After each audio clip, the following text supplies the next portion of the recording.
Duke of Wellington's regiment. Otherwise, they're all members of the royal family. But there are two regiments which have foreign royals. The Commander-in-Chief of the Light Dragoons is His Majesty King Abdullah II of Jordan, and the Prince of Wales Royal Regiment has as its Commander-in-Chief the Queen of Denmark, Her Majesty Queen Margrethe. But the Royal Irish have Prince Andrew, the Duke of York, as Commander-in-Chief, and he's making his way now to the main reviewing stand.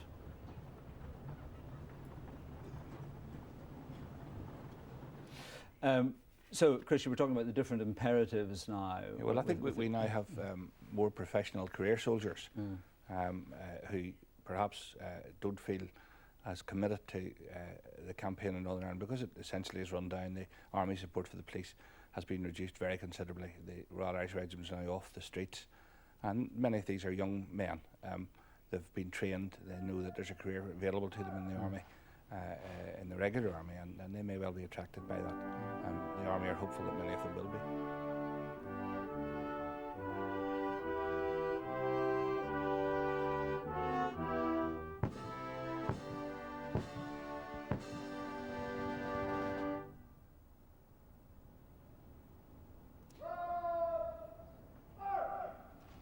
Just a short version of the national anthem for the salute for the Commander-in-Chief as he takes his seat in the reviewing stand.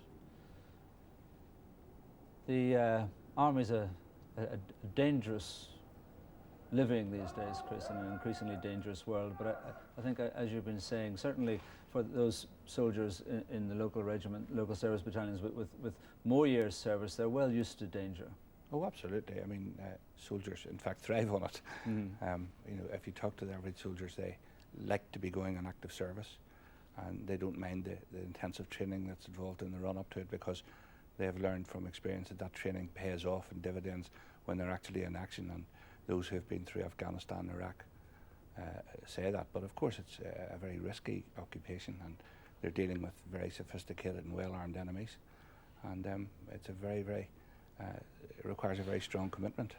The General Service Battalions have earned honours around the world, of course, but how do the rest of the Army regard the Home Service Battalions? Well, I don't think they regard them as proper soldiers, essentially. I mean, the rest of the Army would see itself as being on a different level, and that these were people who were there essentially to guard the key points and provide backup and do the routine tasks so that they could be freed to get on with the real work. But as the main Army's commitment in Northern Ireland has reduced very steadily in the last 10 years or so, more of the burden has been borne by the Royal Irish, and then because the opportunity was there for Royal Irish soldiers to involve themselves with the main and frontline arms of the infantry and the other sections of the Army, I think there's a greater cross-fertilisation between the two, and certainly the 1st Battalion, the Overseas Service Battalion, is regarded as one of the valuable regiments of the line. Well, thankfully here at the arena in Balmoral, the rain has stopped for a short time before we have a review of the troops.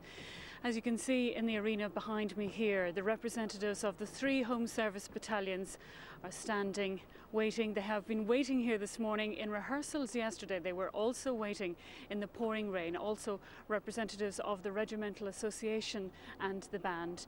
Thousands, in fact 9,000 people have gathered here in the arena today. As you can see, the Secretary of State, Peter Hain, the SDLP MP, the Deputy Leader of the SDLP, Alistair MacDonald, included in all of the specially invited guests who are here at this very special ceremony today, as we said, effectively marking the end of 36 years of operational service, first from the Ulster Defence Regiment and then from the Royal Irish Regiment. There you see the Colonel-in-Chief, the Duke of York, Prince Andrew, and now some other important VIPs arriving. Everything precision. Everything has been rehearsed to precision, as you'd expect with the military. And this is why. Her Majesty the Queen arriving at the Balmoral Showgrounds for this special service.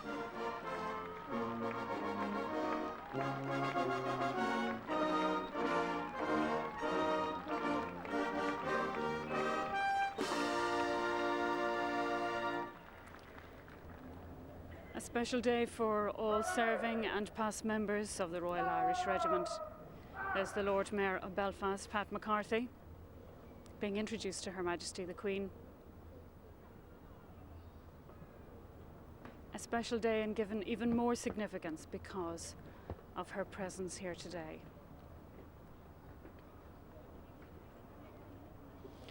Alistair MacDonald, the SDLP MP for South Belfast.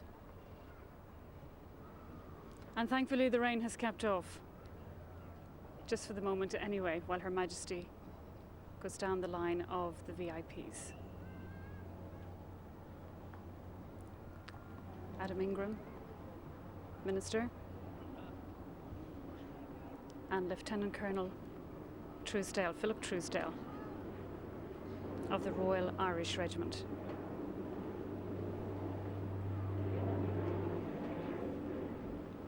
A very special day for all of the people gathered here today, giving Her Majesty a very strong welcome round of applause.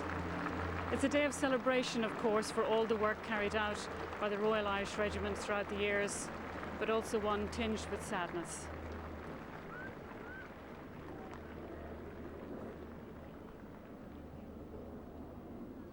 So all the standing in the rain and the cold earlier this morning and through all the rehearsals, it's now worth their while, because Her Majesty the Queen has arrived, and also, of course, the Commander-in-Chief of the Royal Irish Regiment, the Duke of York.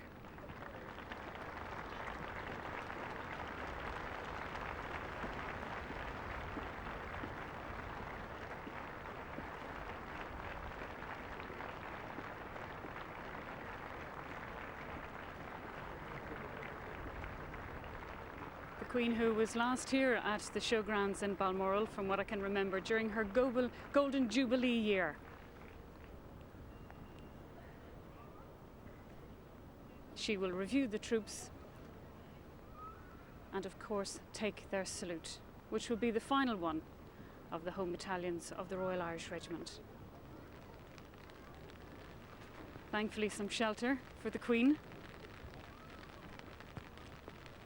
as it starts to rain again here, unfortunately, at Balmoral.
Introducing himself there, the Regimental Colonel, Parade Commander Colonel Mark Campbell,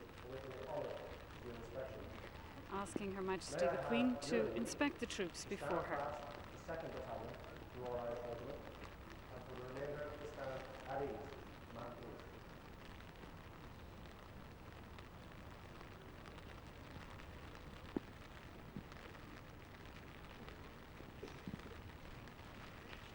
Stand fast, the 2nd Battalion, the Royal Irish Regiment.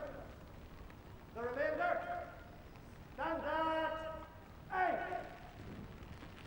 Stand easy.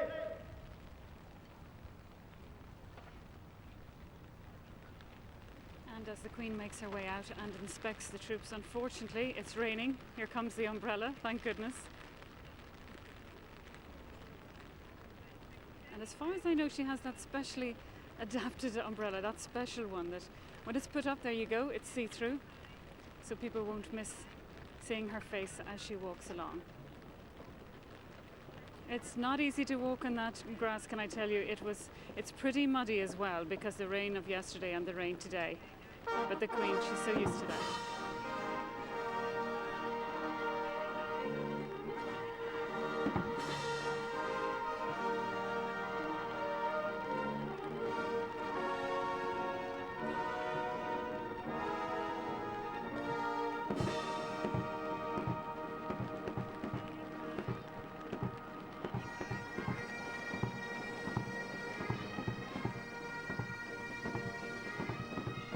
And as the Queen takes the inspection, various songs will be played by the regimental band, pipes, bugles and drums.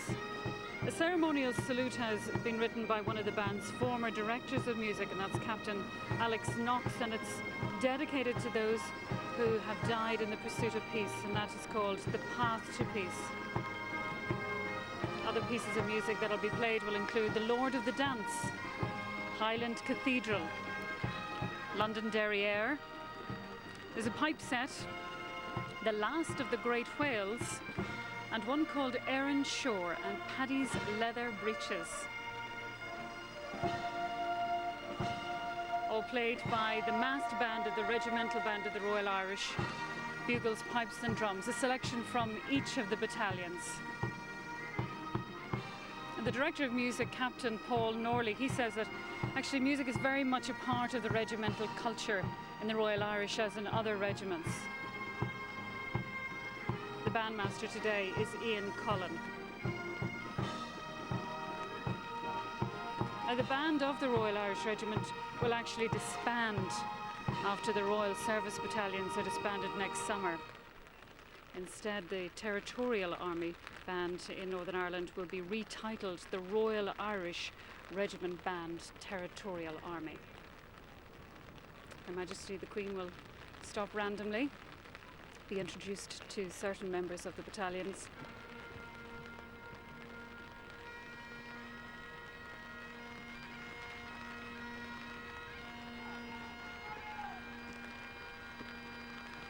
With me today as well, our Home Affairs correspondent Vincent Kearney.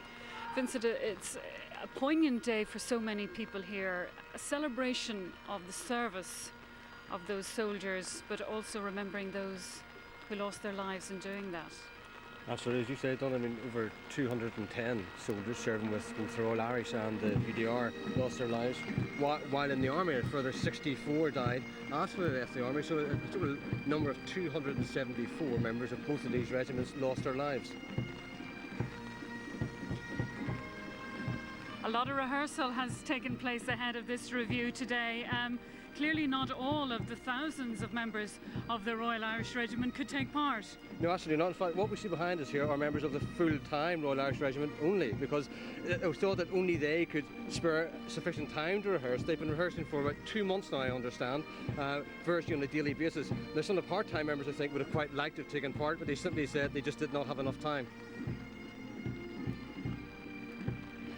And as Her Majesty makes her way past 2, 3 and 4th Battalion, she will then make her way to the Regimental Association representatives.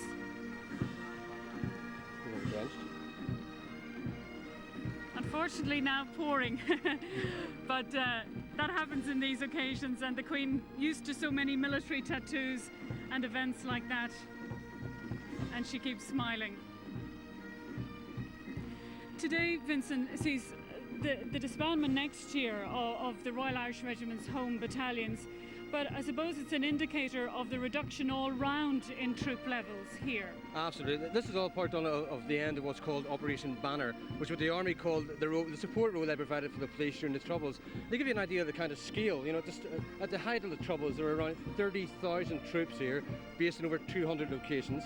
Today, there are just 8,300 troops here. And by the time the Home Service Battalions of the Royal Irish disband next year, that will come down to around 5,000 troops in just 11 locations. So there's been a huge reduction over the years. Full-time soldiers here on parade, But so many of the soldiers in the Royal Irish Regiment and the Ulster Defence Regiment, of course, were part-timers. And from those we've spoken to, it's going to be quite a wrench for them that, you know, they dedicated so much of their time and their family time to the regiment, and that will now be over. Absolutely, as you said, I mean, for the full-timers, this was their life. The army was all they had, so it's a huge wrench for them. But some of the part-timers make the point that they might have spent a third of their year, a third of their normal week, actually working as soldiers. So they've said themselves that it's going to be a big loss for them, a big gap in their own lives.